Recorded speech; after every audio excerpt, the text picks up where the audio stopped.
YouTube Nation, this is Ron from RTR Gearheads, and today we're actually starting on the Dayton Generator. It has a Kawasaki engine on it. Alright, I've already pulled this vent here, and as far as disassembly, you'll have 1, 2, 3, 4, 5 screws to come out. I take that one out. It doesn't go all the way through, I don't believe. Actually, it might. And then we're going to remove the actual air cleaner itself. And then there's two 10mm bolts.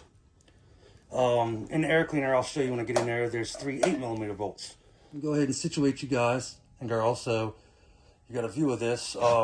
Like I had said in the short on this, it was pretty much donated to us. Sat out on a porch, a covered porch, for a little bit.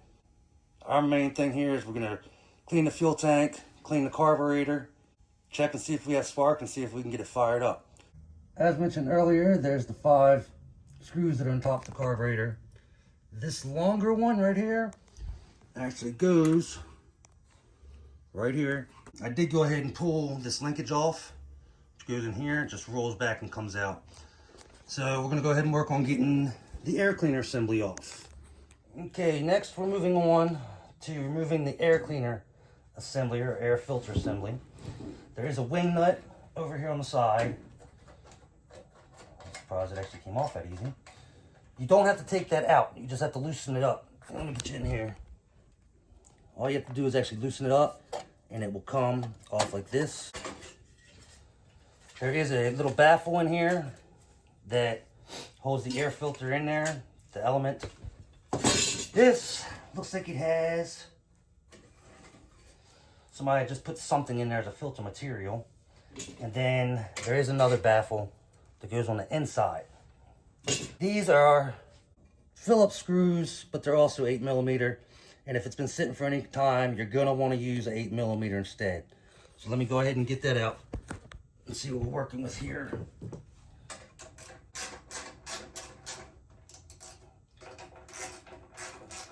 Oh, I'm surprised they're coming off that easy. So when you take those 3 bolts out, it'll also release a linkage back here. Once I get that bolt out, I will go ahead and show you. Hold 1 second. We'll go ahead and remove them real quick. There's 1.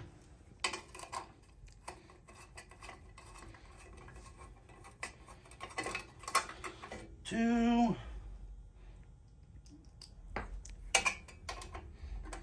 3. Okay, that is off now. It also undid this linkage.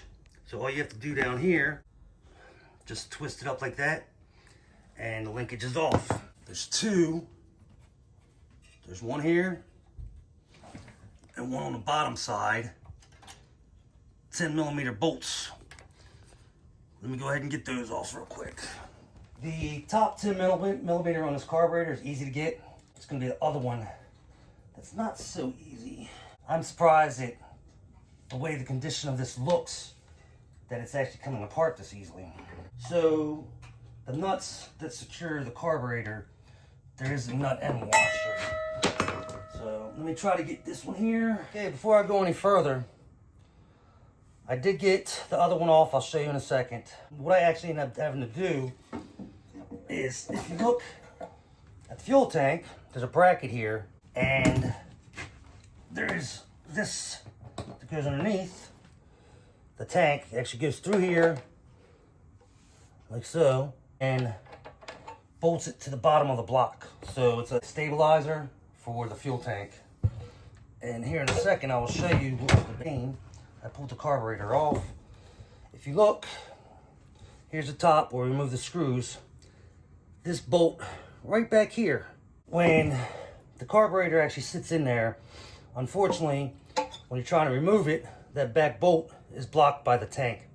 So next, what we're gonna do is we're gonna move on to actually trying to take a look at this carburetor and find out where the actual jet is, which is probably right here somewhere, and see how clogged up it is and dirty it is. On the carburetor itself, I ended up having to remove this small bolt also. And once I removed that screw, tap on the housing a little bit, and it did actually separate. You see here your emulsion tube. And I'm also gonna have to get up under here. The gasket. Very careful with gaskets, because now I'm gonna be on the lookout for a gasket. Right now, what I'm gonna end up doing is sticking all the parts and put in my ultrasonic cleaner. See how well we can get them cleaned up. Okay, on the carburetor also, you'll see 2 screws. I'm gonna have to get a smaller screwdriver to get that out. This here is your idle adjustment.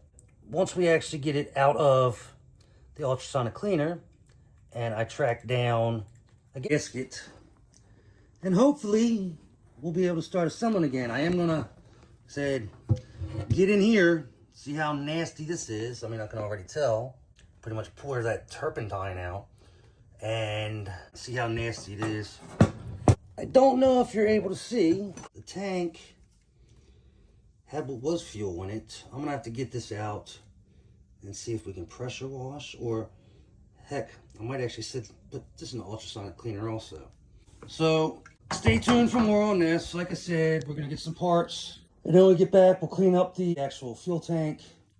We'll have the carburetor out of the ultrasonic cleaner. We'll try to get the actual air filter instead of what's here, which just looks like some Scotch-Brite. And then hopefully we'll be able to get this thing going. We're also going to check the oil on this particular one down here. Well, that's the fill. And let's see what we got here. The person this came from takes care of all their items.